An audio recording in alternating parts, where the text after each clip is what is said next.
Alright, I want to start this video by saying that I love Minecraft. I've been playing it since like the beta or whatever. I don't know. I'm old. I've played it forever. However, this video is not about Minecraft. This video is about Vintage Story.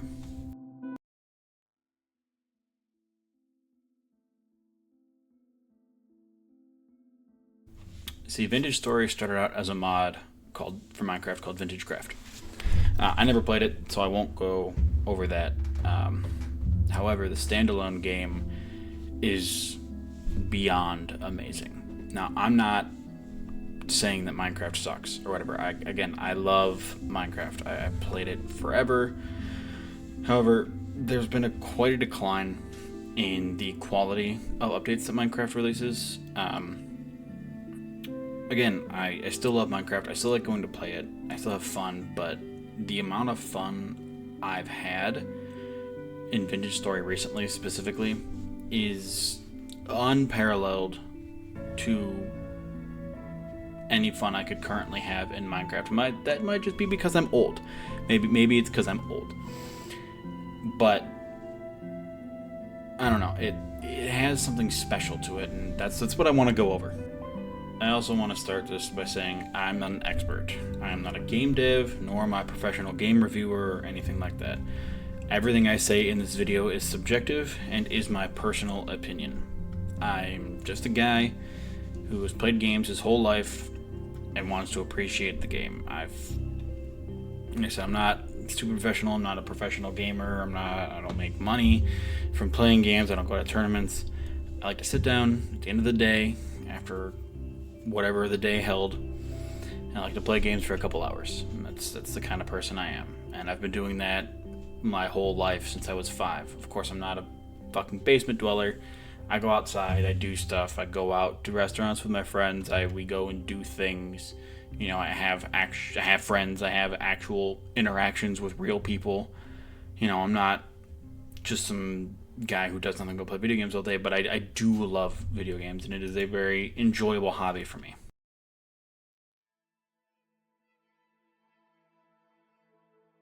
The visuals of the game, very clearly as you can see from the video playing, are similar to Minecraft, but there's certain things that it does differently.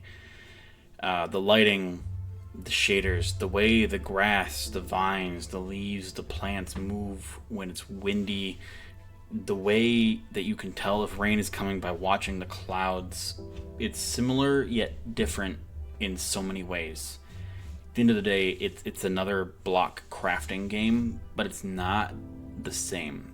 It looks completely different, and what that gives us is the ability to look really, really nice, really pretty, have very beautiful sights without adding shaders. And I'm not saying Minecraft looks bad, right?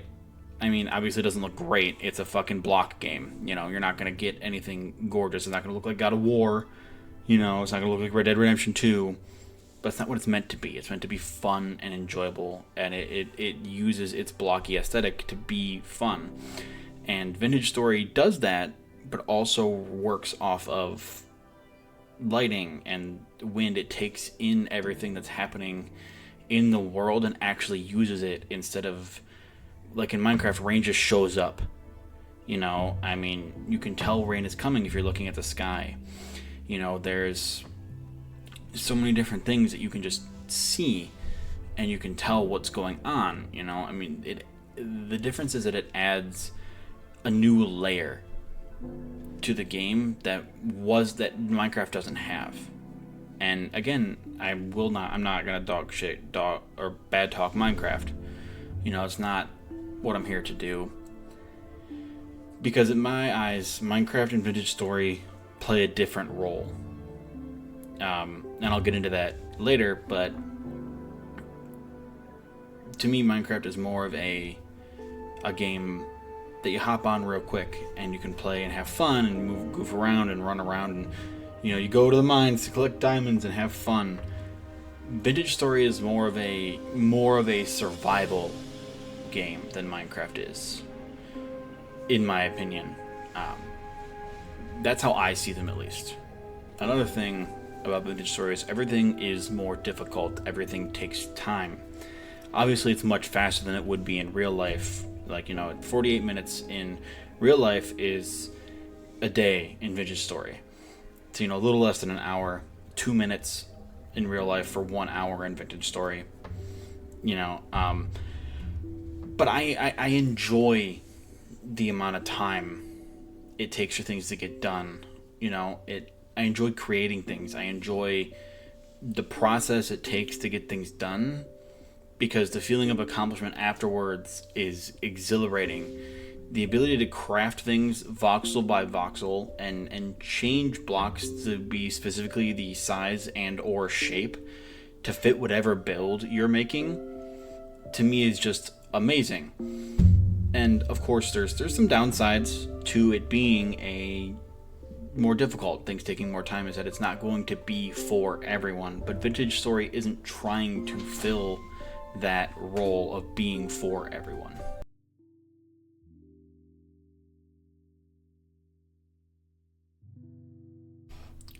In my opinion, the complexity is just fun. It makes doing things have more meaning. It means when you complete something, everything you do from now on becomes easier.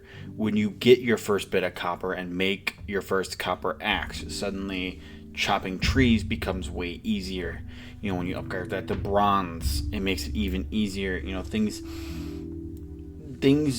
taking the amount of time they do make you really appreciate how much easier they become as you get later into the game.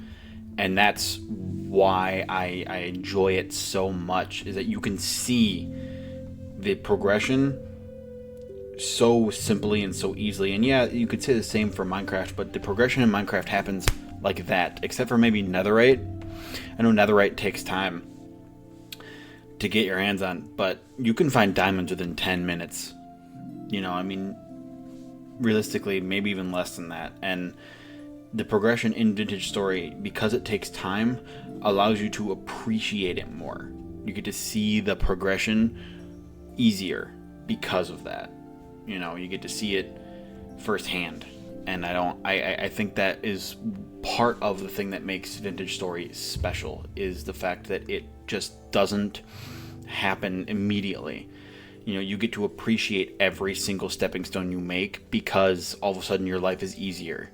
You don't have to, when you have food going all the time, you can always feel full. Your character will always have full hunger, because in the early game, a lot of what you do is you die, and you die a lot because you don't have that sustainable food. But not having to die all the time because you have food means you can continue working. And yeah, if you have your spawn point set, it's really not that big of a deal to die.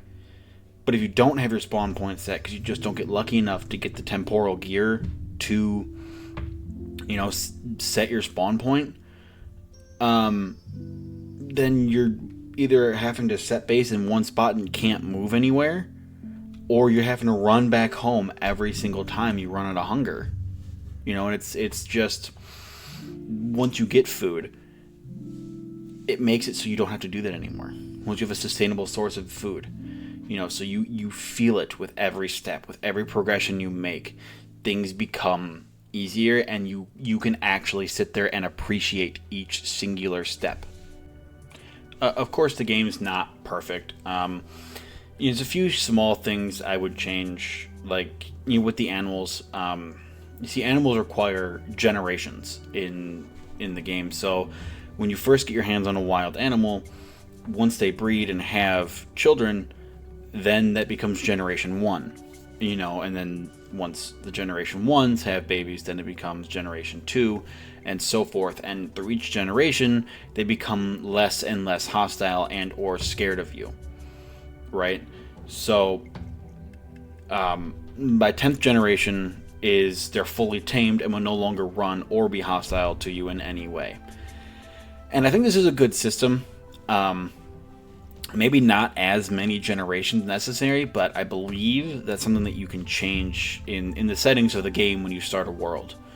Now, I specifically want to talk about chickens. They piss me off to no end, and they are difficult, but that's not why they piss me off. They're a little bit obnoxious, as to the point where you cannot be within a 10 block radius of the chickens, or else they won't sit on their eggs. So you don't have to, but it's ideal to build like a 10 block perimeter around the area you have them encaged in. That way, you don't accidentally run in there and then they stop sitting on the eggs, right? However, mostly the reason why I'm mad at them is the chicks. Okay, we had them escape once, and they just ran like maniacs. There's no way to grab them. You have to lead them back into the establishment. You just lead them back in, and that really sucks. So, here's a sped up version of almost 10 straight minutes of us trying to lead those chicks back in.